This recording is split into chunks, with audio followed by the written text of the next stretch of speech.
आज इस वीडियो में आप ऐसे फैक्ट्स के बारे में जानोगे कि आप कहोगे कि दुनिया में ऐसा भी हो सकता है, मुझे पहले क्यों नहीं पता था। So let's begin.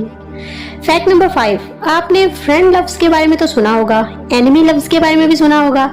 फ्रेंड मतलब दोस्त, एनिमी मतलब दुश्मन, सिंपल। पर क्या आपने कभी फ्रेंडमी लव्स के बारे में सुना है? जी हाँ, फ्रेंडमी लव्स भी एग्जिस्ट करता है।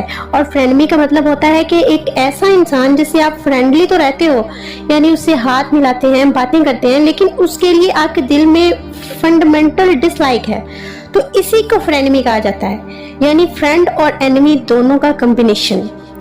फ्रेंडमी का अगर आप ऑफिशियल डेफिनेशन देखोगे तो ये आएगा, a person with whom one is friendly despite a fundamental dislike or rivalry। Fact number 4, क्या आपने कभी चाइनीज बैम्बू को देखा है? जो चाइनीज बांस होते हैं वो बहुत मजबूत होते हैं। इसके बारे में एक स्पेशल फैक्ट है, इस चाइनीज बैम्बू को अगर आप जमीन में आज बोओगे तो आपको 5 साल वेट करना पड़ेगा इस बैम्बू के लिए। हाँ, लास्ट में बहुत मजबूत बांस निकलेगा। और अमेजिंग फैक्ट यहाँ ये है कि जमीन के नीचे ये ठीक 5 साल रहता है, और जैसे ही 5 साल से एक दिन ऊपर होता है, यानी 5 साल के बाद जो पहला दिन होता है, तो वो जमीन के अंदर ग्राउंड को ब्रेक करने लगता है। यानी 5 साल कंप्लीट होने के जस्ट पहले हफ्ते में वो ग्राउंड को ब्रेक करके 90 फीट टॉल निकल जाता है। यानी 5 साल का साइलेंस होता है और इसके एक हफ्ते में वो जमीन को फाड़ कर बाहर आ जाता है, और बाकी के 4 हफ्तों में वो कंप्लीट हो जाता है। यानी टोटल 5 साल और 5 हफ्ते लगते हैं। तो जो इंटेलिजेंट लोग हैं वो लाइफ की मेहनत के बारे में भी यही कहते हैं कि जब आप मेहनत कर रहे होते हो तो आपको पता नहीं चल रहा होता कि कहाँ कुछ हो रहा है, कुछ तो हो ही नहीं रहा। लेकिन जब मेहनत या फिर इसकी लगन का फल मिलता है ना, तो वो कंपाउंडेड तरीके से मिलता है, अचानक से मिलता है।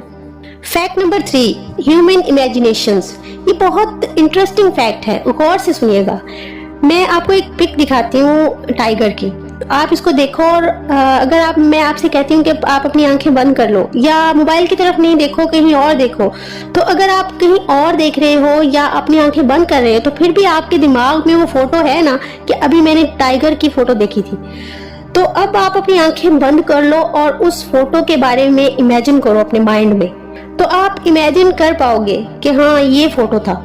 और अगर आप एक बार में इमेजिन नहीं कर पा रहे तो 3 से 4 बार अगर इस फोटो को आप देख लोगे तो आप अपने माइंड में इसको इमेजिन कर पाओगे। और ज्यादातर नॉर्मल लोगों का ऐसे ही होता है, लेकिन एक कंडीशन ऐसी होती है जिसे कहते हैं एफेंटेशिया।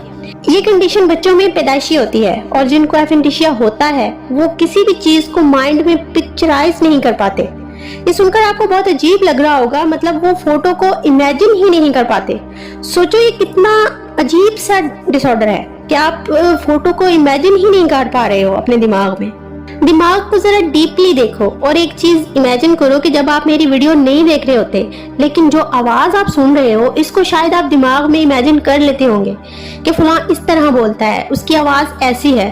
तो वॉइस को रिकॉग्नाइज करना ये भी माइंड का एक फीचर होता है। ऐसे ही आपके अंदर स्मेल की भी एक मेमोरी होती है, जैसे कि मिसाल के तौर पर चना पूरी, इसमें जो चने की स्मेल होती है ना, वो कैसी होती है, वो आप सोचोगे तो आपको याद आ जाएगा कि हाँ ऐसा होता है। तो ऐसे ही दिमाग में पिक्चर और वीडियो को सोचना ये भी एक फीचर होता है। ये आमतौर पर तकरीबन सभी के पास होता है, एक्सक्लूडिंग दोस्त जिनके दिमाग में ये एफेंटेशिया का डिसऑर्डर होता है। ये सुनने में शायद आपको कैजुअल सी बात लगे, लेकिन मेरे ख्याल से एफेंटेशिया होना वन ऑफ द मोस्ट डरावनी चीजों में से एक है, क्योंकि इंसान बिना किसी चीज को पिक्चराइज किए बोल ही नहीं पाएगा किसी के सामने। Fact number 2, coffee. क्या कॉफी हमारे लिए खतरनाक हो सकती है? कई लोग कॉफी को बहुत ज्यादा इस्तेमाल करते हैं, और कई लोगों के दिमाग में ये सवाल आता है कि कॉफी में तो कैफीन होती है जो बॉडी को एक्टिवेट करती है, तो एज पर स्टडीज कितना डोज लिथल होगा? तो स्टडीज के हिसाब से इसका आंसर ये है कि 40 कप्स यानी 40 कप कॉफी लिथल डोज है।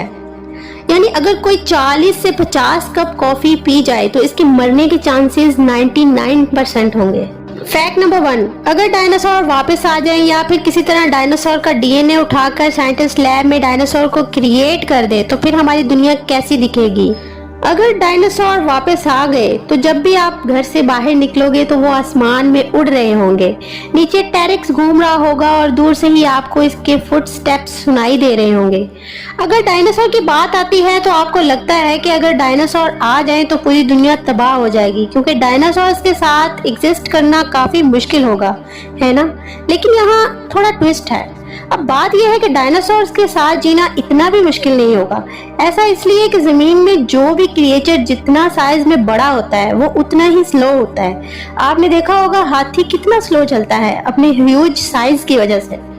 तो जो डायनासोर्स हैं वो 20-20 हाथियों जितने बड़े होते हैं, तो वो बहुत स्लो चलते हैं। जो डायनासोर्स हार्बीवर्स हैं, यानी घास फूस और पेड़ पौधे खाते हैं, वो तो आम जानवरों की तरह घास फूस और पौधे खाकर चलते रहेंगे और इनको ट्रेन भी किया जा सकेगा। और जो ओमनीवर्ब्स होंगे, जो हर चीज खा लेते हैं, तो वो किसी भी जानवर को भी खा लेंगे, चाहे वो इंसान हो या शेर हो। ये सब सुनकर आपको लग रहा होगा कि ये तो जस्ट इमेजिनेशंस हैं, लेकिन क्या आपको सच में लगता है कि कोई इसे ट्राई नहीं कर रहा होगा?